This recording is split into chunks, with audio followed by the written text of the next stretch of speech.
Schindler has a chance to write his name in Huddersfield Town legend. And he takes that chance! Remember, there's only 4 games in November. Welcome to the warm-up episode 88. I'm your host, Brady Frost, and to preview the Sunderland match, I'm joined by Tom Bradshaw. Tom, you're on route today, or route, I should say. But what a difference a win makes, eh? Yeah, I know. So sorry, apologies in advance for listeners. There's going to be quite a bit of background noise where I am. But yeah, what a win! Really solid defensive performance. I think that's where you build from, innit? When you're in a scrap like we are, and to see that and limit Millwall to pretty much nothing, is a really good sign of hopefully just things getting on track. Let's pick up a few more points before this World Cup break, and just maybe not even get out, but just be in a bit more touching distance of those teams in and around that bottom half. Yeah, definitely. And Tom, sorry to ask you questions. I'm asking you to mute and unmute all the time, but I thought that was the best. Like the first half, I thought we were really good. I thought that was probably the best first half we played under Mark Fotheringham. Did it give you a bit of hope, that we can actually climb out of the bottom 3? Yeah, I think so, because I think I've said it a few times, haven't I? That one thing that has annoyed me so far this season is that everyone else is beating everyone. And we seem to be the only team not doing that at the moment. But it's about time we turned up to one of these games against a team that you think, oh, they're doing all right, and got 3 points from it. So, I mean, you look at the games to come; they're not particularly easy, but you like to think, hopefully, maybe we've got a bit of confidence, because it's such a cliche, the Championship, but anyone can beat anyone, and I think all you need is a bit of confidence to go on a bit of a run. And yeah, I saw a lot of positives from Saturday, mate. One thing, the ball boys, brilliant work. He was truly the man of the match, wasn't he? Yeah, no. So, you talk about the games coming up. I suppose this, there's 4 games in 11 days before the World Cup pauses the season. So, that was Fotheringham's second win since taking over. So it means we are off the bottom of the table. Hello, 23rd place. Oh, who's that behind us? Oh, Carlos Corberan's West Brom. Oh, we're not bitter about it. But the Terriers but they could climb out of the relegation zone if they win against Sunderland, and if other results go their way. So that's quite big. It's funny, isn't it? We always use the cliche, but we felt almost cut adrift, and now we could be out of it. I mean, still a long way in the season to go, but anyway, who we're playing, Sunderland, they've won just once in the last 5 games. That was the 2-1 win against Wigan.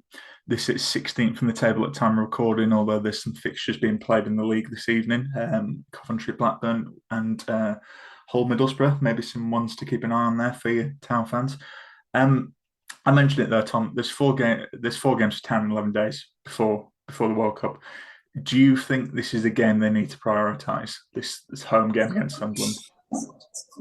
Yeah, I think so. I think to have another home game off the back of a winning home game, I think you couldn't really have a better fixture, to be honest. You want to, maybe a few more will turn up for it. They'll sell out, obviously, Sunderland.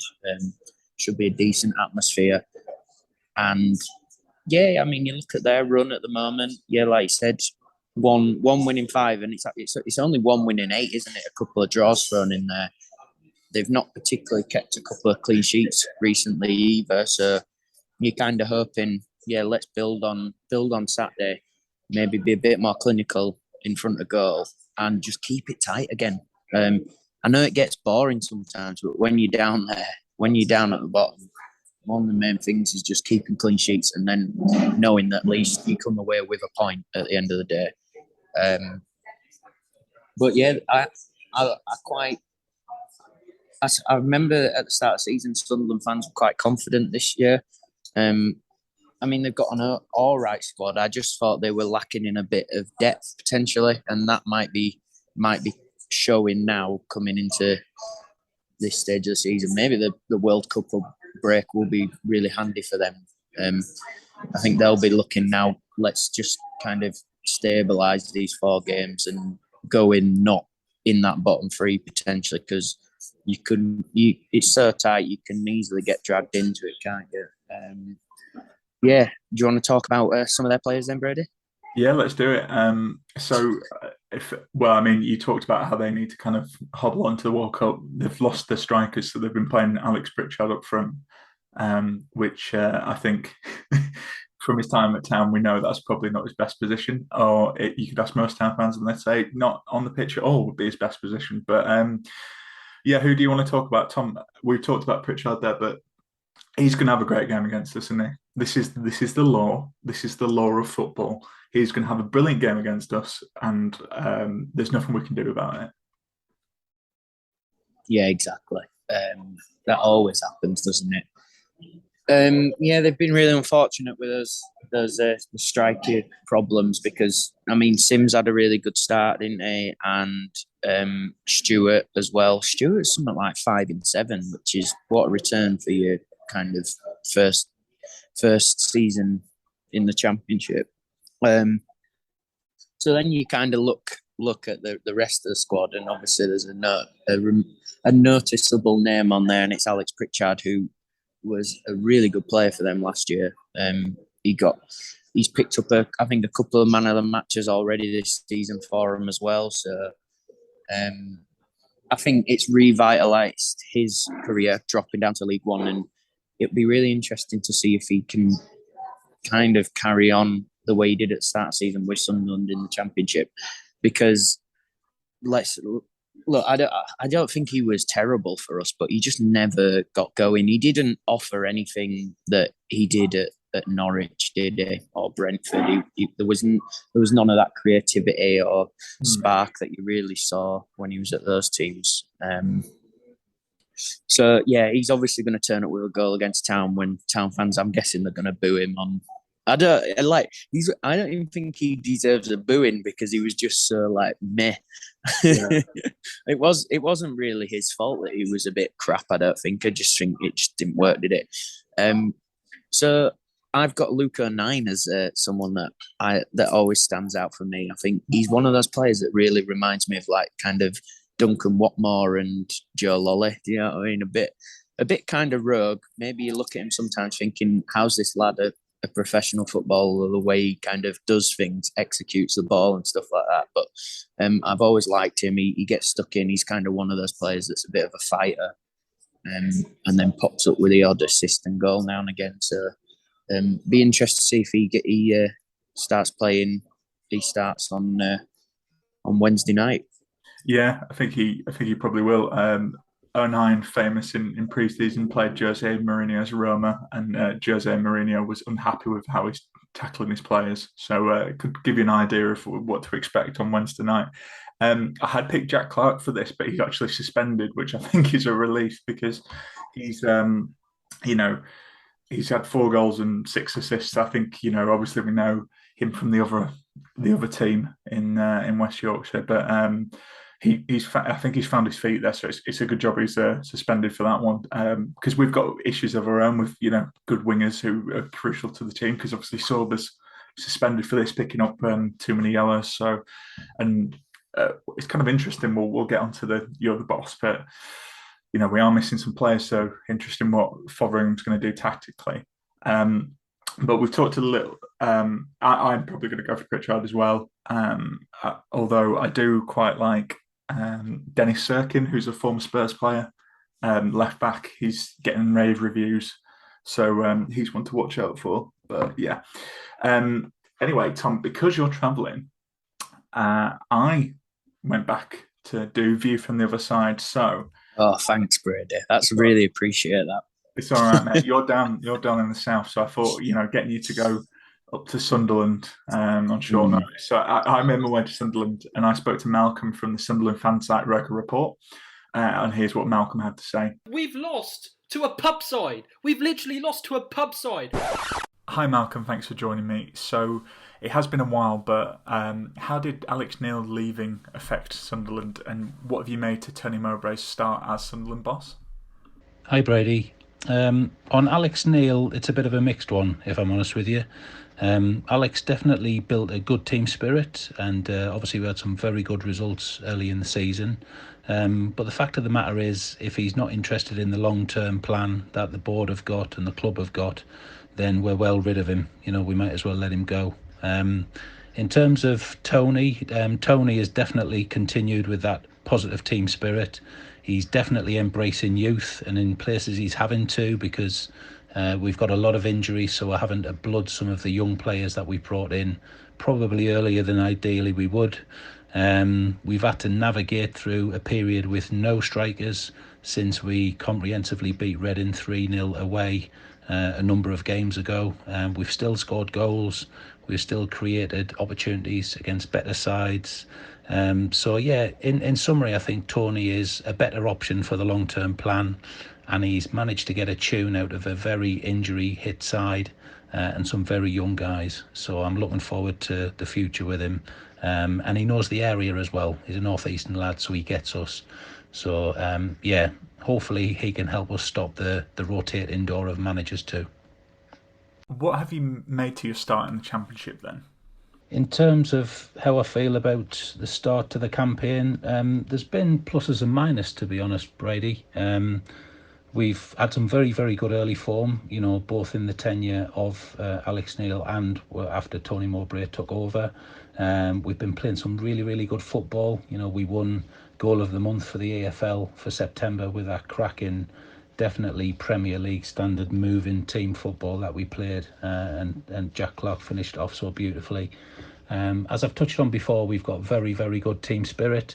The team seem to have bonded really well. They really fire in and work hard for each other. And despite the fact that we've played a lot of the teams that before the start of the season, people would have said we'll be, up there fighting for the top 6, top 8. We've only lost a few times to some of those sides. We've always competed with them though. We've very, very rarely been outplayed for anything more than a half. We've always had a go and played some great football.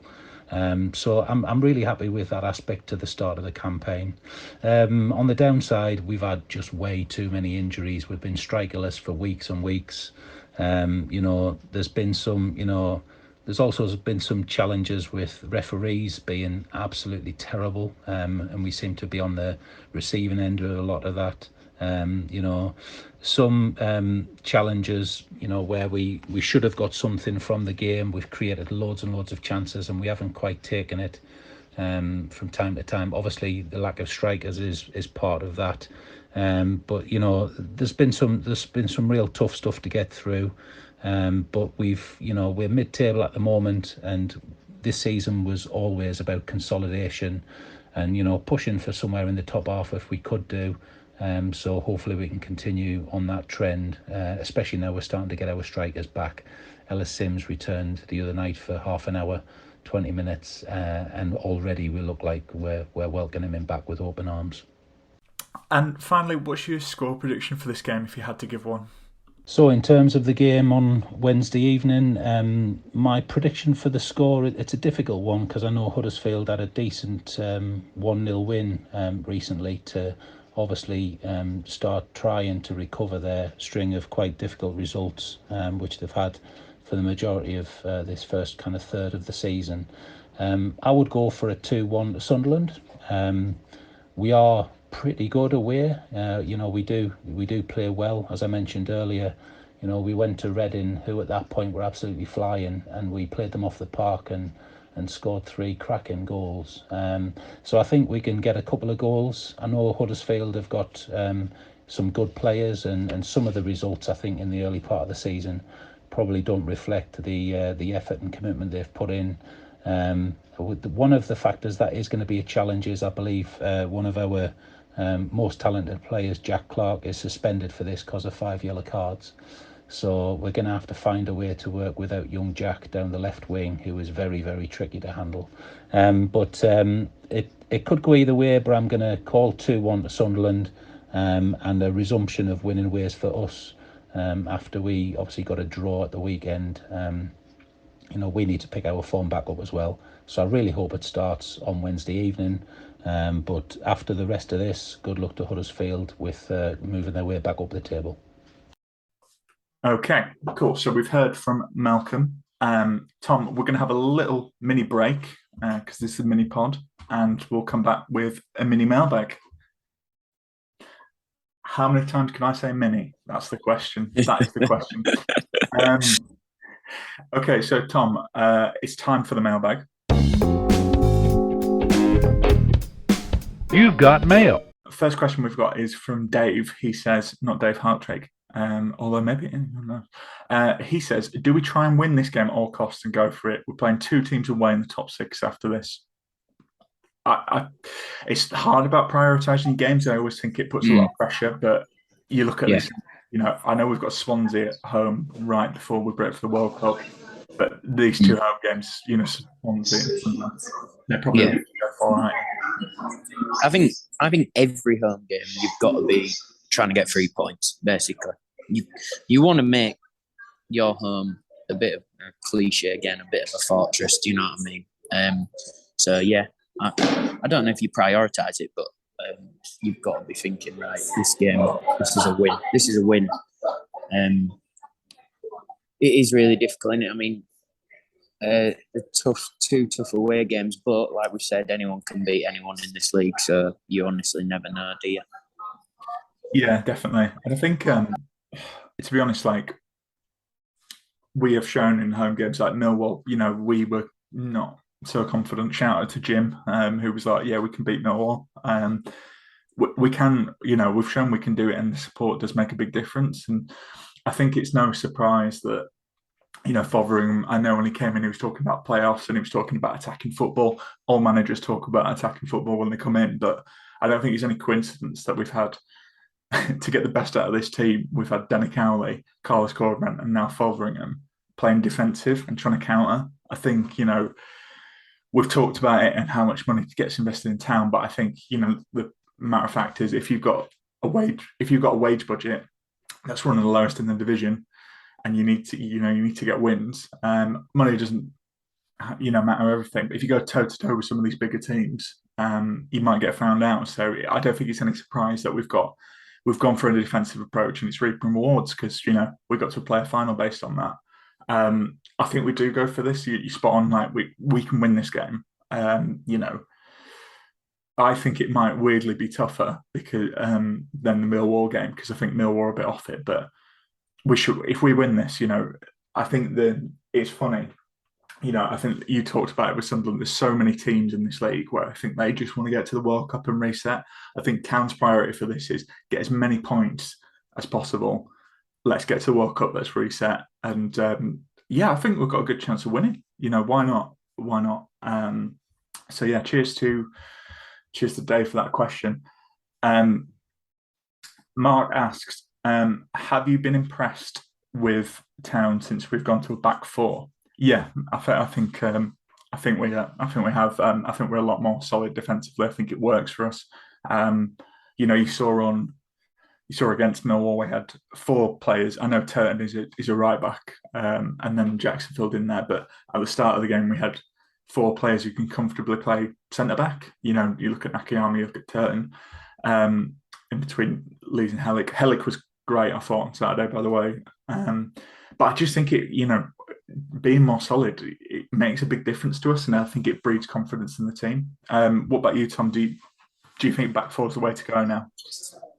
Yeah, I think for now, definitely, until maybe you kind of give yourself the chance to be a bit more attacking potentially if you're in a bit more comfortable position. But I mean, I feel like a broken record in it.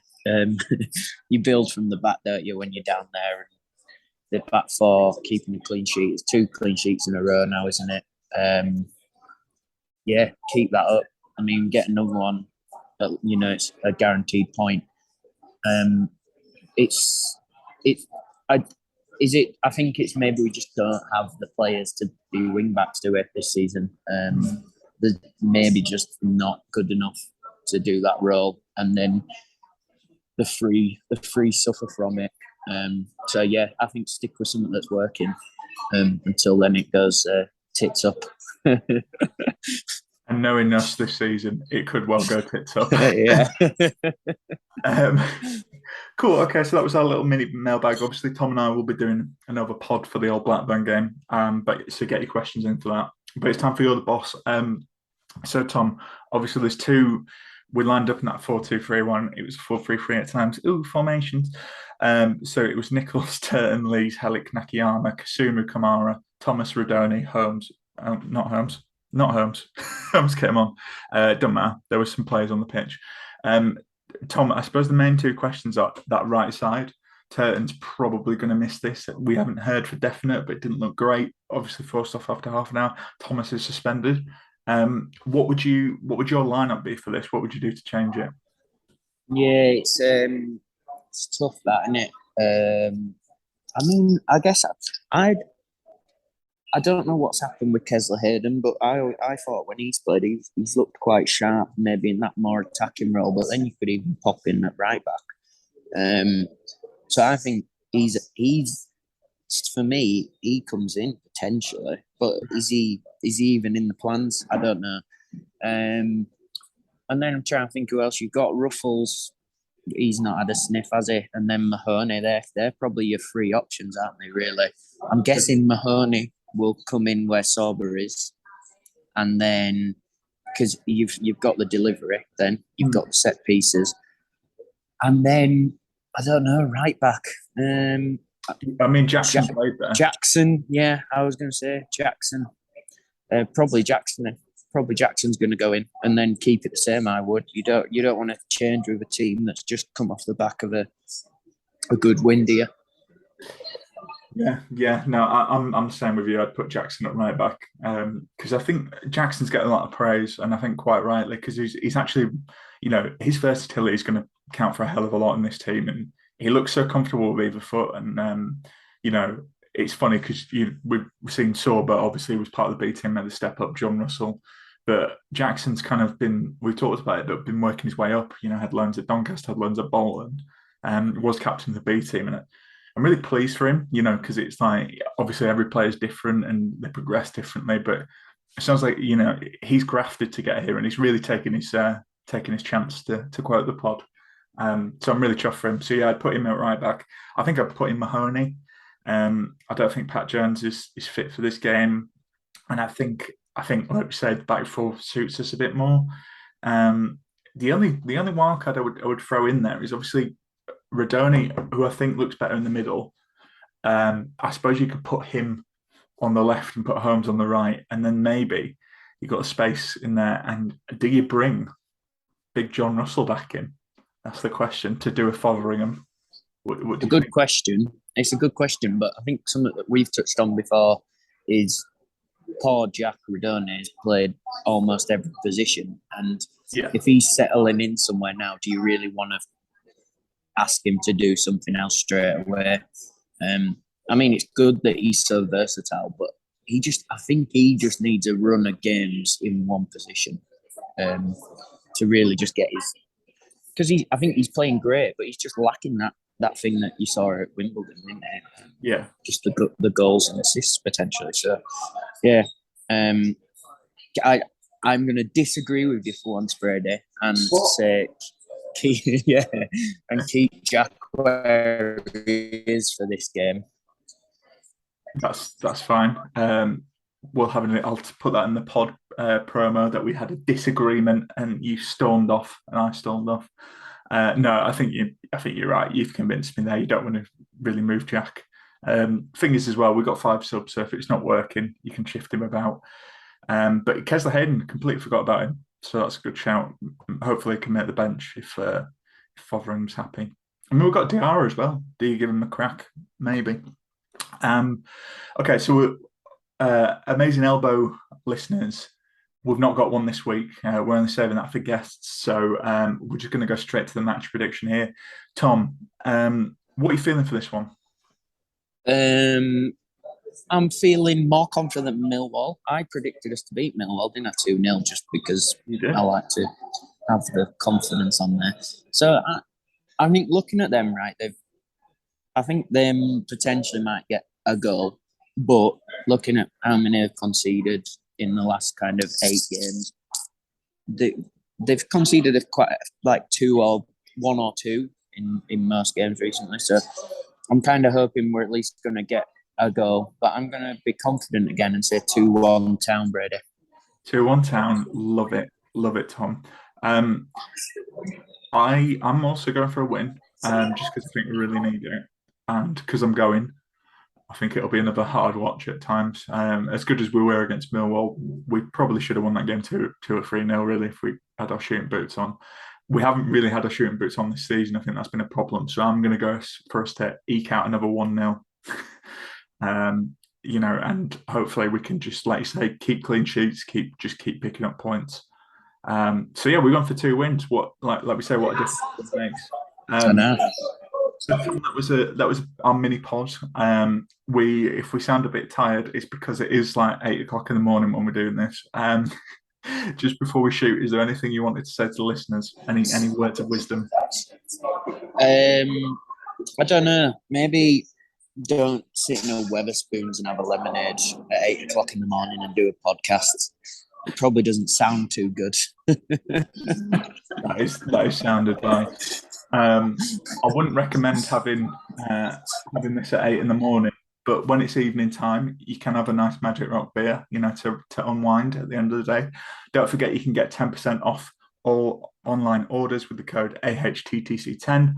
And of course, Magic Rock sponsor this episode. I'm sure they'll enjoy this one where we sound half awake and Tom's in a Weatherspoons trying to fight for a table against some people having John Smiths at this time in the morning. So we'll be back to preview the Blackburn game. We will be more awake then. It's mad how many people are having pints in here at this time of the morning. It's mad. They might be going on holiday. Let's say that. We all know about airport rules and going on holiday. Yeah, true. Yeah. Okay, we'll leave it there. But cheers to everyone for listening. And let's hope we get the win on Wednesday. They will be, as Matt said, they'll be doing a Spaces if we win. The only space when we're winning. So let's hope we win and you get more content. All right, take care. Ta-ta for now and up the town. Up the town. So town play up, bring the car